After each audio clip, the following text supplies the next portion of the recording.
성경 다 가져오셨나요? 우리 교회는 매일 성경으로 하나님의 말씀을 매일매일 공부받고 그 말씀으로 강건하여지는 성도의 삶을 살아가도록 권장하고 있습니다. 아직 구입을 못하신 분이 계시다면 커피 한 잔 값이면 한 달 내내 은혜를 누리실 수 있으니까 지금이라도 늦지 않았습니다. 꼭 구입을 하시길 바랍니다. 우리 다시 한번 늘 하는 인사지만 우리 같이 인사하실 때 어쩌다 신자 되지 말고 날마다 신자 됩시다.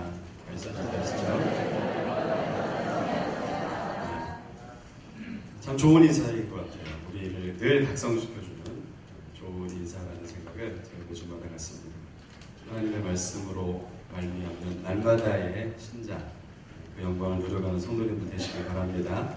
우리 오늘 하나님의 말씀은 열왕기하 7장 1절에서 9절까지의 말씀입니다. 열왕기하 구약성경 열왕기하 7장 1절에서 9절까지입니다. 우리 이번 주간에 월요일, 화요일에 걸쳐서 묵상했었던 본문이기도 하죠. 열왕기하 7장 1절에서 9절까지인데요. 같이 제가 먼저 읽겠습니다. 엘리사가 이르되 여호와의 말씀을 들을지어다. 여호와께서 이르시되 내일 이맘때에 사마리아 성문에서 고운 밀가루 한 스아를 한 세겔로 매매하고 보리 두 스아를 한 세겔로 매매하리라 하셨느니라.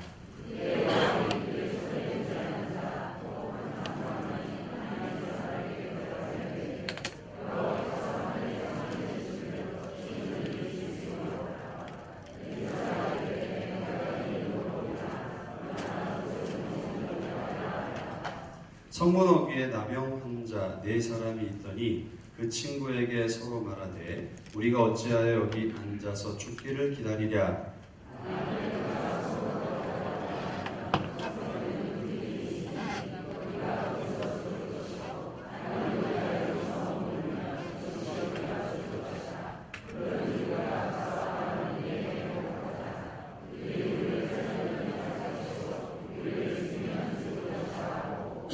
아람 진으로 가려 하여 해질 무렵에 일어나 아람 진영 끝에 이르러서 본즉 그곳에 한 사람도 없으니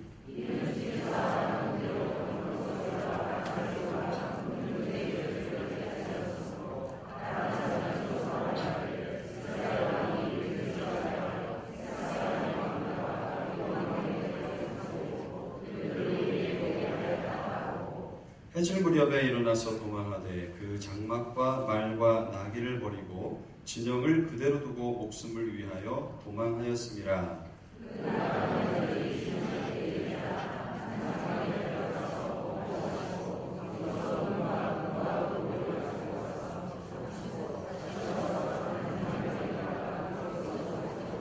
함께 읽겠습니다.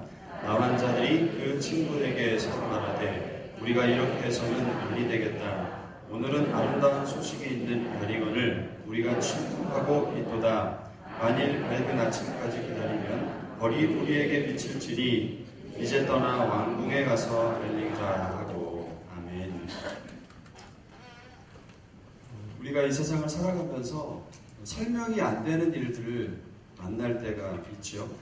그런 설명이 안 된 일들에 대해서 우리가 이렇게 불가사의하다라고 하는 표현을 쓸 때가 있습니다. 상식적으로, 과학적으로, 객관적으로 설명이 안 되는 일인데 일어난 일을 우리가 가리켜서 불가사의하다라고 합니다. 물론 사전에는 저렇게 표현되어 있지만 어쨌든 이런 상식적이지 않은 일들을 인생 살아가면서 종종 만나게 되죠. 세계 7대 불가사의라고 하는 것을 들어보신 일이 있을 거예요. 사실 최근이라고 해봐야 이제 10여 년 지났는데 7대 불가사의의 리스트가 좀 바뀌었습니다. 여러분이 아는 7대 불가사의는 아마 이집트의 피라미드이 들어가사의를 알 것인데 그건 5대 7대 불가사의고요. 신 7대 불가사의로 새롭게 등재가 된 것들이 여러분 보시는 사진에 있는 것들입니다. 브라질의 예수상이라든지 어떻게 그 산 꼭대기에 그 거대한 상이 세워질 수 있는지, 또 마야 문명이 산 꼭대기 위에 어떻게 저렇게 어마어마한 도시를 짓고 또 불을 저장해 둘 수 있는 저수시설까지 돼 있다고 그러네요. 그런 위대한 일들이 어떻게 가능한지 사실 잘 모르겠다라고 해서 불가사의하다 그런 이름을 붙여서 7대 불가사의라고 붙이는 것 같습니다. 이것까지만 있겠어요? 세상 살아가는 일을 보면 굉장히 정말 셀 수 없이 불가사의한 일들이 많이 있습니다. 혹시 유튜버라는 말을 들어보신 일 있으십니까? 유튜버. 유튜브의 방송, 1인 방송을 통해서 생계를 유지하고 살아가는 1인 방송인을 유튜버라고 그러는데 유튜버가 돈을 많이 번다네요. 지금 보시는 제시카라고 하는 이분은요, 디바 제시카라고 하는 이분은 한 달에 한 2천 정도 번다네요. 별로 안 놀라시는 거 보니 그거보다 더 많이 보시는 분들이신가 본데 방송만으로 2천만 원을 버시는 분이래요. 우리나라에 이제 이렇게 새로운 신종 또 일자리들이 많이 만들어지고 있는 가운데 있는데 이분이 유명한 이유는 영어 채널도 하나 가지고 있지만 또 다른 채널을 하나 아주 사람들이 많이 봅니다. 저도 이분을 어떻게 알게 됐냐면 저희 아이들이 이분 채널을 꼭 보더라고요. 특별히 세상의 희귀한 이야기들, 불가사의한 이야기들을 아주 재미있고 구성지게 심지어는 자기가 그 이야기에 걸맞는 의상을 입고 아주 목소리도 괴기하게 내면서 이렇게 방송을 해서 많은 인기를 끌고 있습니다. 팔로워가 130만이라고 하네요. 순위 아래 꼽는 유튜버라고 알려져 있습니다. 이분의 이야기를 들어보면 참 정말 진기하고 어떻게 이런 일이 세상에 있지? 불가사의한 일들이 굉장히 많이 있는 것을 봅니다. 여러분 살아가시면서 혹시 그런 이야기를 들어보셨어요? 불가사의한 일들. 아니 혹은 불가사의한 일 혹시 경험해 보셨습니까? 오늘 우리가 만나는 성경 속에서 그야말로 불가사의한 장면을 만나게 됩니다. 아람 왕 베나닷이 유다를 재침공하지요. 여러 차례 침공을 했었습니다. 지난 주간에 또 담임 목사님께서 설교해 주셨던 내용도 역시 같은 베나닷이 유다를 침공한 이야기입니다. 물론 그때도 참 진기한 이야기죠. 전쟁 한번 치르지 않고 엘리사의 역사를 통해서 엘리사의 손을 통해서 이루신 역사를 통해서 그들이 그대로 다시 돌아가는 장면을 우리가 확인했었습니다.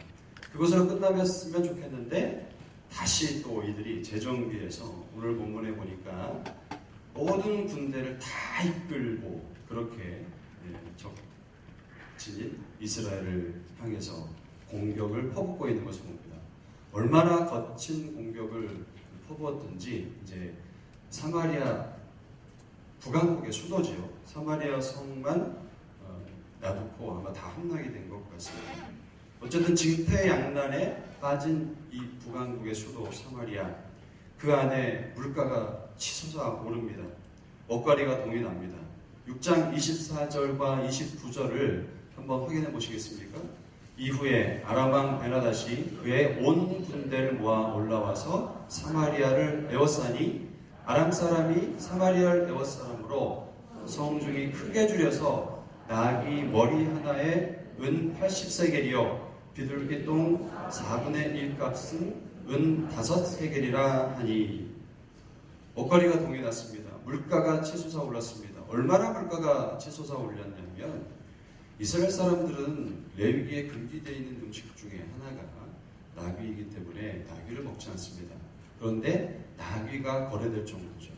그리고 그 나귀가 얼마나 비쌌다고 그래요? 80세겔의 거래가 될 정도. 나귀 머리 하나가 80세겔의 거래가 될 정도라고 하면 이것은 상상을 초월하는 그야말로 인플레입니다. 요즘에 베네수엘라가 그렇게 인플레로 고통을 치르고 있는 것으로 계속 보도되고 있죠. 1인 한 사람 일용직 월급이 1세겔이라고 그러네요. 그러면 얼마나 비싼지 대충 직감을 하시겠죠. 이럴 정도로 폭등을 하고 비둘기똥을 먹었을 것 같지는 않아요. 땔감으로 썼는지는 모르겠지만 역시 5세겔의 거래가 될 정도로 그렇게 물가가 폭등한 것을 보여줍니다. 거기에 끝이 아니라 얼마나 참담한 지경에 이 사마리아 성이 빠졌느냐 하면 인육이 거래될 정도가 되었습니다. 아이를 잡아먹는 상황들까지 벌어진 것이죠. 얼마나 절망적인 상황, 얼마나 피폐한 상황이 벌어지면 이토록 비참해질 수 있을까라고 하는 생각을 갖게 됩니다. 왜냐하면 인간 애라고 하는 것 중에서 가장 최고가 모성애잖아요. 자기 새끼를 잡아먹을 상황이 됐다는 것은 얼마나 처참한 상황이 되는 것인가를 여실히 보여주는 것이죠. 이런 절망적인 상황, 그야말로 모든 것이 다 끝이다 라고 할 수 있는 그런 상황 한복판에서 오늘 내일만 기다리고 있는 처지가 바로 사마리아 성의 지금 처지입니다. 이런 속에서 아주 그릇된 메시지를 보내고 있는 희망 고문을 하고 있는 한 사람을 우리가 보게 되죠. 엘리사입니다. 보통 선지자의 메시지는 심판의 메시지입니다. 너희들 그러다 끝난다. 너희들 그러다 죽는다. 정신 차려라. 이런 메시지들을 보통 하게 되죠. 그런데 오늘은 희망의 메시지들을 엘리사가 전하고 있는 것을 봅니다. 우리 7장 1절을 다시 한번 읽어보시겠습니까? 7장 1절입니다. 시작. 엘리사가 이르되 여호와의 말씀을 들을지어다. 여호와께서 이르시되 내일 이맘때에 사마리아 성문에서 고운 밀가루 한 스가를 한 세겔로 매매하고 보리 두 수알을 한 세겔로 매매하리라 하셨느니라. 내일 이맘때. 내일이라고 하는 말은 먼 미래가 아니라 바로 다음 날이라고 하는 말이죠. 바로 그 다음 날 이와 같은 일이 있을 것이다. 나귀머리 안에 80세겔이었는데 밀가루가 한 세겔로 떨어지게 되어지는 그야말로 진기한 일이 일어날 것에 대해서 희망의 메시지를 지금 엘리사가 던져주고 있는 것을 봅니다. 그 말대로 실제로 사마리아 성에 어떤 일이 일어났나요? 그 다음 날 불가사의한 일이 일어났습니다. 어떤 일이 일어나죠? 사마리아 성을 둘러싸고 있었던 아람군 그리고 벤하닷이 하루아침에 흔적도 없이 사라져버린 일이 일어났습니다. 5절 말씀 확인해 보실까요? 아람 진영으로 가려 하매 해질 무렵에 일어나 아람 진영 끝에 이르러서 본즉 그곳에 한 사람도 없으니 말 그대로 불가사의한 일이 일어난 것입니다. 어떤 일이 벌어졌죠? 그들이 환청을 듣고 그 자리를 떠나게 되어집니다. 그들이 들었던 환청을 한번 같이 한번 읽어보시겠습니다. 시작. 이는 주께서 아람 군대로 병거 소리와 말 소리와 큰 군대의 소리를 듣게 하셨으므로 아람 사람이 서로에게 말하기를 이스라엘 왕이 우리를 치려하여 햇사람의 왕들과 애국 왕들에게 값을 주고 그들을 우리에게 오게 하였다 하고 지금 그들이 이상한 소리를 들은 것이죠. 그러나 실제로 일어난 일인가요? 실제로 일어난 일은 아닙니다. 그들은 어떤 소리를 듣고 이스라엘이 동맹국 헷 족속을 불러들였다. 그리고 이집트 군사들을 돈 주고 사서 불러들였다. 라고 결론을 내리게 됩니다. 그동안 사마리아 성을 공포에 몰아넣었던 그런 군대입니다. 그런 군대가 진위도 파악하지 않고 그 환청을 듣고 도망가고 있는 것을 보죠. 그것도 전쟁 물자와 군수품을 다 버리고 도망가게 되어집니다. 이것은 그야말로 불가사의한 일이 아닐 수가 없죠. 그런데 이 불가사의한 일은 그들의 편에 보면 불가사의한 일이지만 하나님의 역사인 줄 믿으시길 바랍니다. 하나님의 구원이 그 이스라엘 백성에게 임한 놀라운 구원의 사건입니다. 하나님이 하신 일이라는 것을 알리기 위해서 오늘 본문의 6절의 앞에 시작이 이렇게 되고 있습니다. 누가 했다고 그러죠? 이는 주께서 하신 일이다 라고 선언을 하고 있는 것을 보게 됩니다. 하나님이 하시는 역사, 그것은 참으로 놀랍습니다. 상식을 뛰어넘습니다. 때로는 불가사의한 일처럼 보이기도 합니다. 하나님은 때로 소리만으로도 적들을 벌벌 떨게 하실 수 있는 능력의 하나님이심을 믿게 되시기를 바랍니다. 사람이 굉장히 똑똑한 것 같지만 우리의 뇌는 잘 속는다고 그러네요. 진짜와 가짜를 구분하지 못한다고 합니다. 상상하는 것만으로도 혀에서 신맛을 느낄 수 있고요. 실제로 뇌가 그렇게 대단한 것 같지만 진리를 잘 못 가린다고 합니다. 뇌과학자들의 이야기죠. 어쩌면 하나님은 이런 인간의 약점을 가지고 사용하셨는지는 모르겠지만 군대를 동원하지 않고 소리만으로도 적을 벌벌벌 떨게 만든 놀라우신 하나님이신 것 우리가 받아들여야 될 줄로 믿습니다. 오늘 본문에는 세 가지의 불가사의한 상황들을 우리가 확인하게 됩니다. 첫 번째는 사마리아 성을 벌벌 떨게 한 그 아람 군대가 그 베나다시 하루아침에 벌벌 떨면서 급히 도망간 이 사건이야말로 불가사의한 일이 아닐 수가 없겠죠. 두 번째 불가사의한 것은 그들이 도망간 사유가 불가사의하죠. 무엇을 통해서 그들이 도망갔나요? 하나님이 군대를 동원하셨나요? 바로 직전의 전쟁처럼 하늘의 불발과 불병거를 동원하셨나요? 그것도 아니에요. 단순히 소리만 듣고 이런 일이 일어났다는 것, 그것이 또 하나의 불가사의한 일이라고 할 수 있을 것 같습니다. 근데 저는 오늘 이런 차원의 불가사의한 일 말고 또 다른 불가사의한 점을 우리 함께 나눠보고 싶습니다. 그래서 본문에 나오는 이 놀라운 하나님의 역사하심의 한복판에 있었던 그 사마리아 성의 사람들, 그들의 반응입니다. 첫 번째 사람은 왕이고요. 두 번째 사람은 신하고요. 세 번째 사람은 나 환자입니다.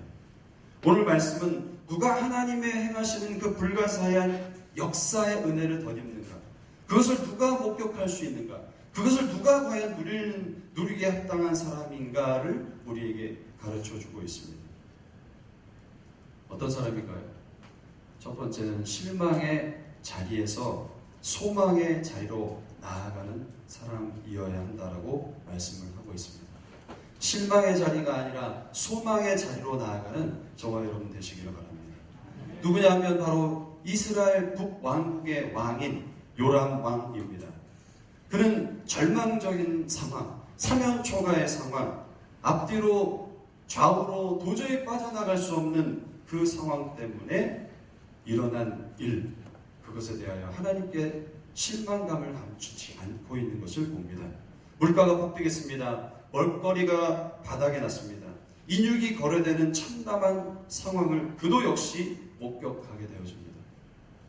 그 하루는 시찰을 하게 되죠. 그러다가 한 여인의 호소 소리를 듣게 됩니다.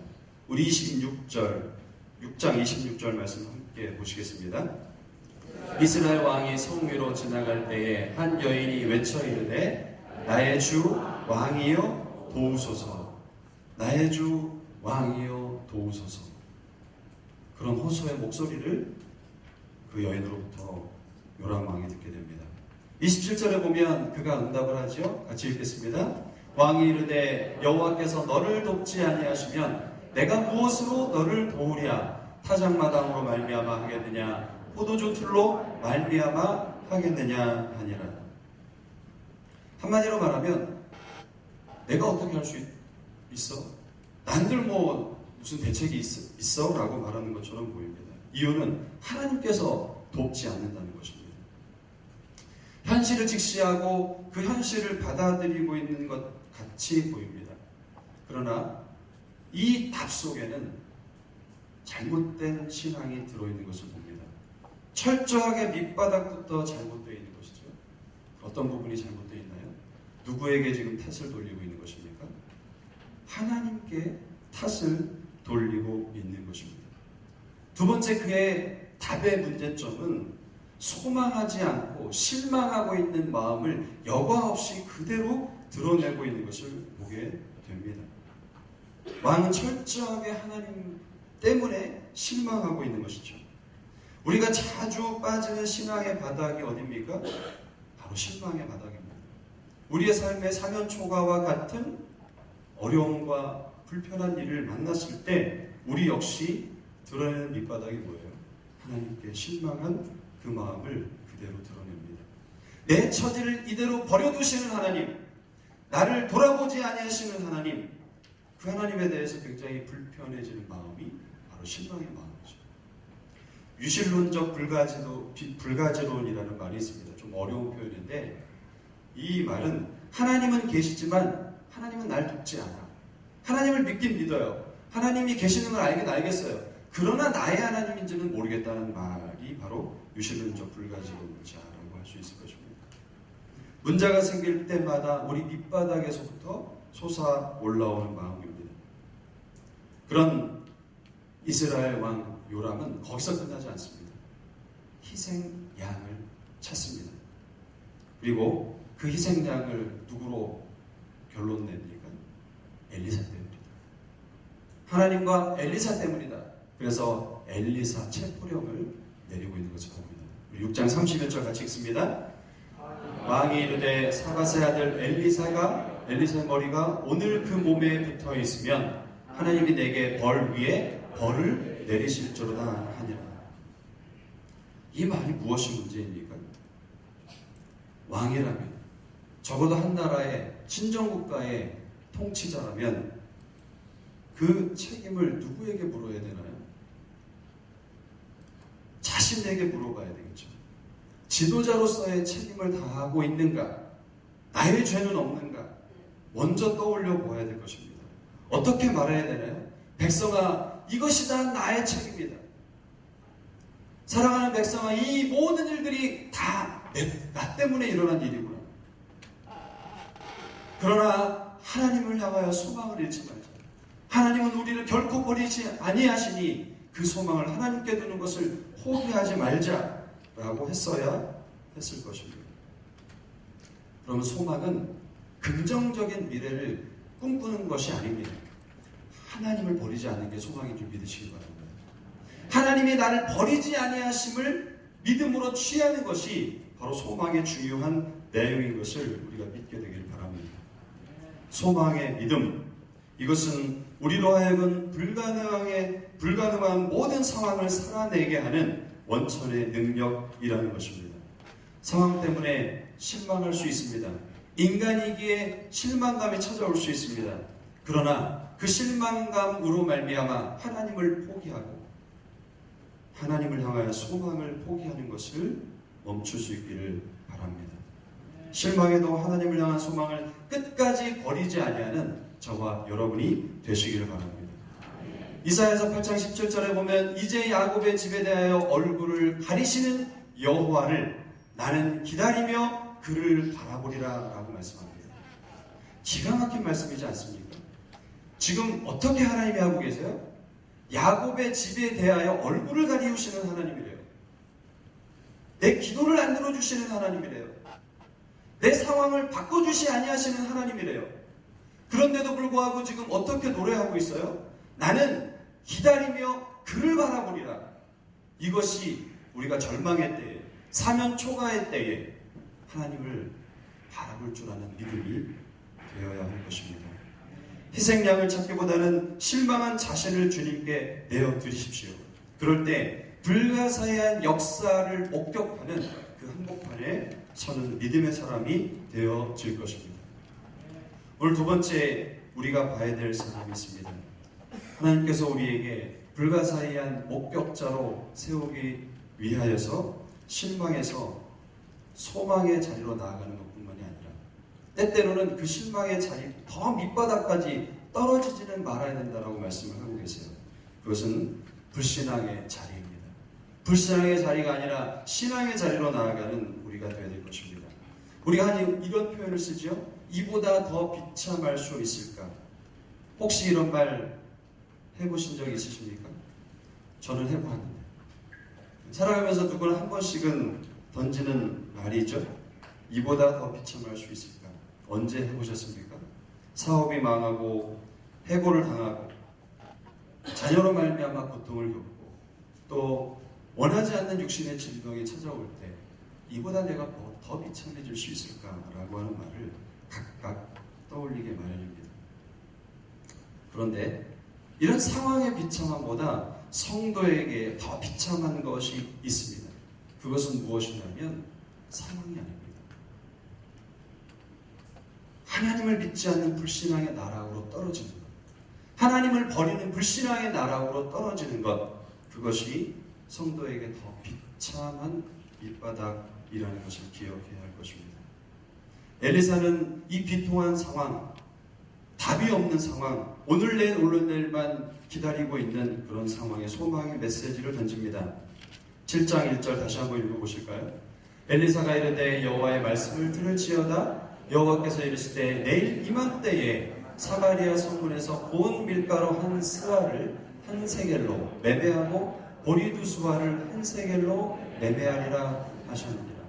세상에 밀가루 한 스와를 한 세겔로 살 수 있을 만한 상황이 된다네요. 그것도 내일. 믿어져요, 안 믿어져요? 믿어져요, 안 믿어져요? 믿어야 돼요, 안 믿어야 돼요? 믿어야 되죠. 그런데 오늘 본문에 보면 믿지 않는 사람을 만나게 됩니다. 7장 2절에 바로 이 사람입니다. 같이 읽습니다. 그때 왕이 그의 손을 의지하는 자 곧 한 장관이 하나님의 사람에게 대답하여 이르되 여호와께서 하늘에 창을 내신들 어찌 이런 일이 있으리요 하더라. 엘리사가 이르되 내가 내 눈으로 보리라. 그러나 그것을 먹지는 못하리라. 오늘 왕의 신하 한 장관, 이름은 모릅니다. 어떻게 대답을 해요? 엘리사가 내일 이 위대한 하나님의 불가사의한 일이 일어날 거야 라고 선언한 그 말에 대하여서 어떻게 답을 합니까? 여호와께서 하늘에 창을 내신들 어찌 이런 일이 있으랴? 어찌 이런 일이 있으랴? 여러분, 이것은 신앙인가요? 불신앙인가요? 불신앙이죠. 이 말은 쉽게 말하자면 하늘이 두 쪽 나도 그런 일은 없다라고 결론 내린 거예요. 어떻게 그런 일이 있어? 하늘이 두 쪽 나도 그런 일은 없어. 매우 현실적인 사람이죠. 상황 판단이 빠른 사람입니다. 현실을 정확하게 읽어낸 사람입니다. 다만 현실은 정확하게 보았을 때 여호와의 행하심을 보는 믿음은 없었던 사람인 것을 봅니다. 요즘 아이들의 표현으로 1도 없었던 사람. 여호와를 바라보는 그 믿음이 1도 없었던 사람인 것을 우리가 확인하게 되는 것이죠. 말하자면 불신앙자인 것입니다. 그의 결국은 어떻게 되었나요? 예언한 대로 그는 끔찍한 종말을 맞게 됩니다. 7장 20절에 보면 분노한 백성들에 의해서 짓밟힘을 당합니다. 그는 하나님의 놀라운 불가사의한 일을 목격했습니다. 단 하루 만에 일어난 기적과 같은 일을 목격했어요. 그러나 그는 백성들에 의해서 짓밟혀 죽임을 당하고 맙니다.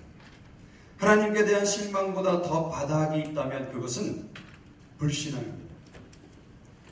실망도 바닥인데 그보다 더 밑바닥이 있다는 것이죠. 그것은 불신앙이라는 것입니다. 그 불신앙의 밑바닥으로 떨어지지 아니하는 저와 여러분이 되어지기를 바랍니다. 비참한 현실을 눈에 담기보다는 하나님을 신앙하는 자리로 나아가는 우리가 되어야 될 것입니다. 불신앙의 결론을 내리지 않기를 바랍니다. 오늘 주님이 이렇게 말씀하고 계세요. 민수기 14장 28절 같이 읽어보시겠습니까? 그들에게 이르기를 여호와의 말씀에 내 삶을 두고 맹세하노라. 너희 말이 내 귀에 들린 대로 내가 너희에게 행하리니. 할렐루야. 이런 은혜의 역사가 있기를 바랍니다. 오늘 짓밟혀 죽은 7장 20절에는 이 장관에 대해 독특한 말 하나를 하고 있어요. 그대로 이루어지니라. 그대로 이루어지니라. 어떤 일이 그대로 이루어져야 될까요? 하나님의 불가사의한 일, 도저히 상식적으로, 과학적으로, 이성적으로 받아들여지지 않고 믿어지지 않는 그 일이 그대로 이루어져야 될 줄로 믿습니다. 그런데요, 그는 잘못된 선택을 했어요. 잘못된 결론을 내렸어요. 어떤 결론이요? 세상에 두 쪽 나도 그런 일은 없어. 하늘이 두 쪽 나도 그런 일은 없어. 그 말대로 그는 두 쪽 나고 말았습니다. 무서운 말이죠. 하나님을 믿는 거룩한 의의 백성인 우리가 우리의 입에서 어떤 말을 하고 살아가야 될지를 보여주는 말씀입니다. 내 귀에 들린 대로 내가 행하리라. 안 믿어지시나요? 도저히 납득이 안 가시나요? 그냥 가만히 계세요. 그냥 입을 닫고 가만히 계시기를 바라세요. 그러면 하나님이 이루실 줄 믿습니다. 적어도 짓밟히는 일이 이루어지지는 않을 줄 믿습니다. 이왕이면 믿음으로 말하세요. 이왕이면 아멘으로 치하세요. 그러한 자에게 하나님께서 불가사의한 일이 상식으로 경험되어지는 은혜의 역사를 만나게 하실 것입니다. 하나님이 끝내지 않았다면 내 스스로가 끝내지 않는 우리 모두가 되기를 바랍니다. 오늘 세 번째로 우리에게 가르쳐준 또 다른 한 사람이 있습니다. 불가사의한 하나님의 역사, 그것을 누가 보는가? 실망이 아니라 소망하는 사람, 불신이 아니라 신앙의 자리로 나아가는 사람. 그런데요, 오늘 성경은 거기가 너희의 끝자락이 아니라 사명의 자리로 나아가야 된다라고 우리에게 도전하고 있는 것을 봅니다. 사명의 자리까지 나아가는 거룩한 의의 백성 되시기를 바랍니다. 사는 자리에서 살리는 자리로 나아가는 말씀을 하고 있는 것이죠. 그저 내가 생명 거두는 것, 내가 그저 이 위기의 때에서 살아남는 것 정도가 아니라 다른 사람을 살려내는 자리로까지 성경은 나아가라고 도전하고 있는 것을 봅니다. 불신앙으로 가득 찬 사마리아 성을 벗어나서 불가사의한 그 하나님의 위대 역사를 첫 번째로 목격한 사람들이 누구입니까? 아이러니하게도 4명의 나환자들인 것을 보게 됩니다. 나환자들은 성을 벗어나기를 결심합니다. 이유는 무엇이에요? 어차피 여기서 죽을 것인데 여기서 죽으나 거기서 죽으나 매한가지다. 거기 가서 차라리 한 끼라도 먹고 죽자라고 하는 심정으로 그들은 그것을 벗어나기로 결심합니다. 여러분, 이들이 신앙이 있었을까요? 저는 그렇게 보진 않습니다. 신앙의 힘으로 갔다고 보진 않아요. 그저 살려고 나갔습니다. 그런데요, 거기서 살려고 나간 거기에서 믿지 못한 일을 그는 목격하게 되었습니다. 여호와께서 이루신 구원의 첫 목격자가 되는 은혜를 누립니다. 그들은 열심히 배를 채웠어요. 모든 진영이 텅텅 비어져 있는 그 한복판에 들어가서 배를 불립니다. 전리품을 챙겼어요. 그러던 그들이 뜬금없이 자체 거진 어린 말을 내뱉습니다. 자신들을 돌아봅니다. 같이 한번 구절 읽어보실까요? 나병 환자들이 그 친구들에게 서로 말하되 우리가 이렇게 해서는 아니 되겠도다. 오늘은 아름다운 소식이 있는 날이거늘 우리가 침묵하고 있도다. 만일 밝은 아침까지 기다리면 벌이 우리에게 미칠지니 이제 떠나 왕궁에 가서 알리자 하고 열심히 자기 물건을 챙기고 배를 채우던 그들이 정신을 번쩍 차리고 나 혼자 산다고 끝나는 것이 아니라 살려야 될 사람이 있다는 것을 그들이 되뇌이게 됩니다. 우리만 살아서는 안 되겠구나. 저 성에서 죽어가고 있는 백성들, 그들을 살려야 되겠구나. 그리고 그들은 돌아가기로 결심을 합니다. 소망의 소식, 그 생명의 소식을 불신앙의 성 사마리아에 전하기 위하여서 들어가기로 결심합니다. 여러분, 안 가도 그만 아니에요. 사실 나병 환자들이라면 그 성에서 당했을 법한 상황들이 예측이 되죠. 얼마나 많은 핍박과 얼마나 많은 서러움들이 그들 안에 있었겠습니까? 더군다나 그들의 이야기를 누가 들어주겠어요? 실제로 왕이 듣습니까? 안 듣습니까? 듣지 않습니다. 믿지 않아요. 그런데도 불구하고, 그런 뻔한 상황들이 예측이 되는데도 불구하고 그들은 그 성으로 돌아가기로 결심을 합니다. 왜냐고요? 아름다운 소식이기 때문에. 왜냐고요? 죽어가고 있는 성 안에 있는 사람들이 있기 때문에 그렇습니다. 그들은 자기 자신을 살리는 삶의 수준에서 다른 사람을 살리는 수준으로 나아가고 있는 것을 보게 되었습니다. 구원의 기쁨, 생명의 기쁨, 나 혼자만의 것이 아니라 나누어야 할 것이며 전해야 할 것인 것을 그들은 고백하고 있는 것입니다. 성경은 전하는 자가 없으니 어찌 들으리요? 라고 말씀을 하고 있는 것을 봅니다. 하나님이 찾으시는 사람은 생명의 기쁨을 나누는 자리로 나아가는 사람입니다.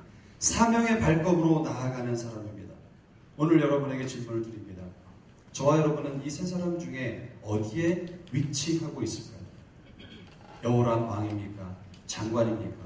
아니면 나환자입니까? 정말 불가사의한 것이 무엇입니까? 오늘 본문 속에 아람 군대가 하나님의 역사하신 그 환청을 듣고 본국으로 떠나간 일이 불가사의한 일입니까? 진정한 불가사의는 하나님이 함께 하시는데도 불구하고 실망하고 낙담하고 포기하고 아예 믿지 않는 것이 불가사의한 일이 아닐 수 없습니다. 왜 그렇죠? 하나님이 우리와 함께 하시기 때문에. 하나님이 나의 하나님이기 때문에, 온 우주의 왕이 나의 하나님이기 때문에 그렇습니다. 더 나아간 사람은 희생양을 찾기에 급급한 사람, 그래서 그에게 덮어 씌우려고 급급한 사람, 혹시 희생양 찾으면서 한탄만 하고 살아가고 계시지는 않습니까? 혹시 더 밑바닥까지 불신앙의 자리로 내려가 계시진 않습니까? 그렇다면 예수 구원의 손을 붙잡으셔야 될 줄로 믿습니다. 소망의 손을 붙잡으셔야 될 줄로 믿습니다. 혹시 십자가의 피로 속량함의 은혜를 덧입은 구원받은 거룩한 의의 백성들이십니까? 그렇다면 나 환자처럼 죽기밖에 더 하겠어?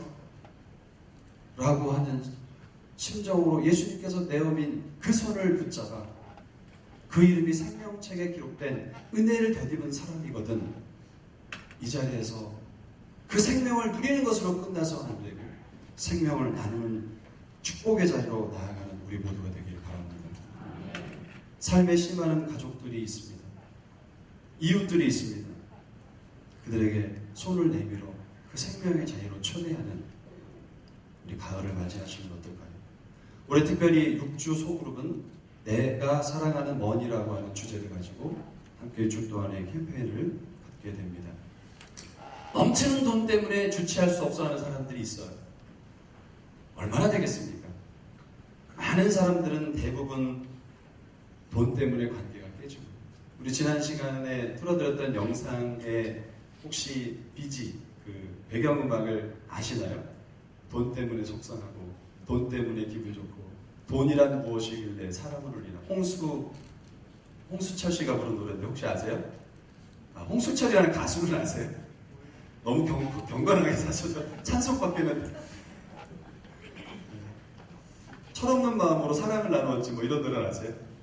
근데 그분이 부른 노래 중에 돈 때문에라는 노래가 있습니다. 노래방 가시면 한번 한 곡 좀 불러보시죠.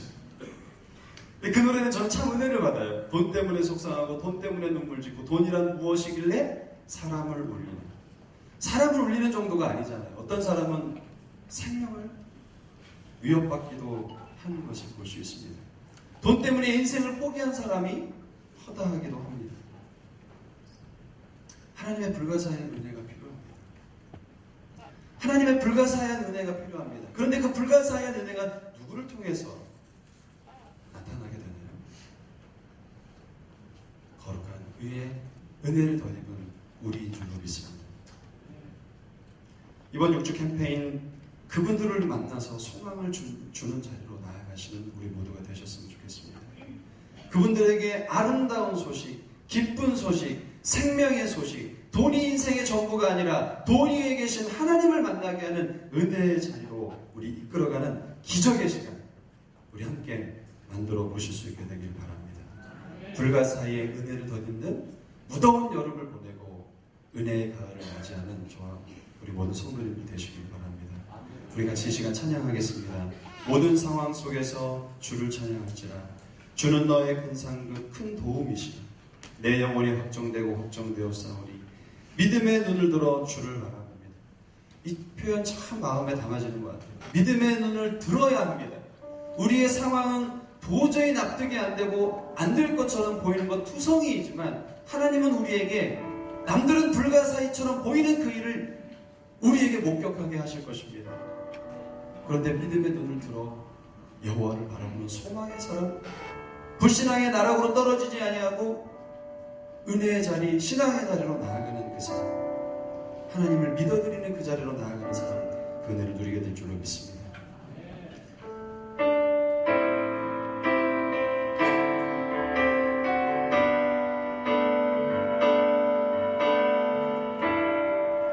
모든 상황 속에서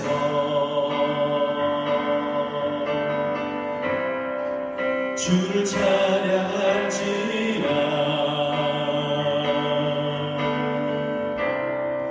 주는 너의 큰 상급 큰 도움이시라.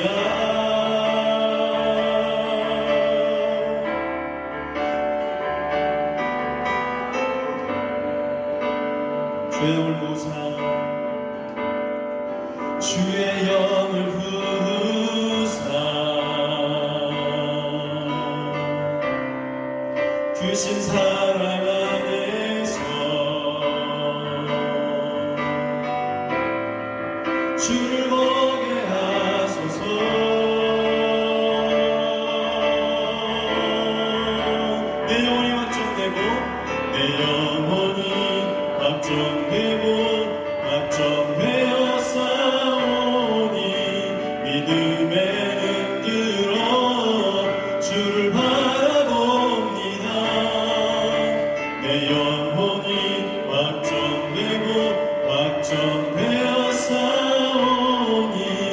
믿음의